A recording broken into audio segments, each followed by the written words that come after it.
The chipped yellow paint of the former Woodrow Wilson Elementary School always seemed to sweat in the humid Michigan summers.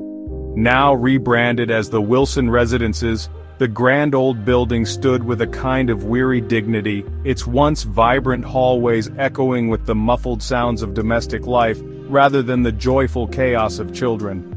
I, Elias Thorne, had moved into apartment 3B just a month ago, drawn by the surprisingly affordable rent and the building's peculiar charm. I was a writer, and the quiet solitude of a place steeped in history, even one as oddly repurposed as this, seemed conducive to my work. But the charm was quickly curdling into something far more unsettling. The first oddity was the smell. It would waft through the building at unpredictable times, a cloying sweetness, like overripe fruit mixed with something metallic and faintly animalistic. It never lingered long enough to pinpoint, just a fleeting, nauseating whisper in the air. The other residents, a motley crew of young professionals and elderly retirees, seemed oblivious, or perhaps they had simply grown accustomed to the building's eccentricities. Then came the sounds, not the normal creaks and groans of an old building settling, but distinct, rhythmic sounds. Sometimes, late at night, I'd hear the faint, echoing thud of a basketball bouncing in the long-abandoned gymnasium on the ground floor. Other times, a high-pitched, frantic scratching seemed to emanate from the walls, as if something small and desperate was trying to claw its way out. One Tuesday, I decided to explore. The basement, according to the building manager, Mr. Abernathy, was strictly off-limits due to structural instabilities. But the lure of the unknown, especially in a place that felt increasingly like a character in its own right, was too strong to resist. I found the old wooden door, tucked away behind the mailboxes, slightly ajar. A wave of icy air and the cloying, sweet smell hit me as I slipped inside. The basement was a labyrinth of dusty pipes and forgotten relics. Old desks lay overturned, their wooden surfaces scarred and etched with childish graffiti. Broken lockers leaned against damp concrete walls. The air was thick with the smell of mildew and something else, something akin to dried blood. As I navigated the gloom, my flashlight beam caught something in the corner. A child's drawing, pinned to a crumbling corkboard. It depicted a stick figure with an elongated, grinning mouth and disproportionately large black eyes. Below it, scrawled in shaky letters, was the name Timothy. There were dozens of these drawings scattered around, each one more unsettling than the last, the grins wider, the eyes blacker. A sudden sharp tap from the far end of the basement sent a jolt of fear through me. I swung my flashlight around but saw nothing. Just the endless rows of forgotten school paraphernalia. I decided it was time to leave. Back in my apartment, the scratching started again, this time louder, closer. It seemed to be coming from inside the wall separating my living room from the adjacent apartment, 3A, which had been vacant since I moved in.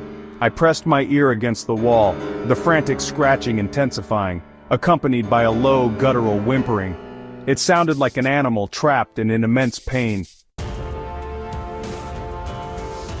I called Mr. Abernathy. He arrived, his face pale and etched with a strange unease. He listened at the wall for a moment, then shook his head dismissively. "Just the pipe settling, Mr. Thorne. This old building has its quirks." But I knew it wasn't the pipes. The whimpering was too real, too desperate. That night, the scratching and whimpering continued. Sleep eluded me. Around 3 a.m., I heard a new sound, a soft, rhythmic chanting coming from the hallway outside my door. It was in a language I didn't recognize, a low, guttural drone that seemed to vibrate in my very bones. I cautiously opened my door. The hallway was shrouded in an unnatural gloom, the emergency exit sign at the far end flickering erratically. The chanting was louder now, seemingly coming from the direction of apartment 3A. The door to 3A, which I had always seen closed, was now slightly ajar. Driven by a morbid curiosity and a growing sense of dread, I pushed the door open further and stepped inside. The air in apartment 3A was thick with the cloying sweet smell, now almost unbearable. The room was dimly lit by the moonlight filtering through the grimy windows, and then I saw it. In the center of the room, a circle of those disturbing children's drawings was laid out on the floor. In the middle of the circle sat a small wooden rocking horse, its painted eyes wide and vacant. And on the rocking horse sat a figure. It was small, childlike in size, but its proportions were wrong. Its limbs were too long and thin, its skin stretched taut over sharp bones. Its head was disproportionately large, and its face was a grotesque parody of a human child. Its mouth was stretched into a wide, fixed grin, revealing rows of needle-sharp teeth. Its eyes were huge, black, and seemed to absorb all the light in the room. The chanting stopped. The figure slowly turned its head towards me, its black eyes locking onto mine. A low, gurgling sound escaped its throat. I wanted to scream, to run, but my limbs felt like lead. I was paralyzed by a primal terror I had never experienced before. Then the figure slowly raised a long, skeletal finger and pointed it directly at me. The scratching started again, this time not from the wall, but from inside the figure itself. The whimpering joined in, a chorus of trapped, agonizing voices emanating from within that unnatural form. The air grew colder, the sweet smell intensified, and the figure began to rock back and forth on the wooden horse, its black eyes never leaving mine. I felt a presence behind me, a cold, suffocating weight pressing down on my shoulders. I tried to turn, but I couldn't move. A whisper, cold as death, brushed against my ear. "Timothy wants to play." I don't remember what happened next. I only remember a blinding flash of pain, a cacophony of screams that might have been my own, and then, nothing. The next morning, Mr. Abernathy found my apartment door ajar. Inside, everything was normal. My laptop was open on my desk, a half-written sentence about a haunted house flickering on the screen. There was no sign of a struggle, no indication of anything amiss. The residents of the Wilson residences continued their lives oblivious to the horrors that lurked within the building's aged walls.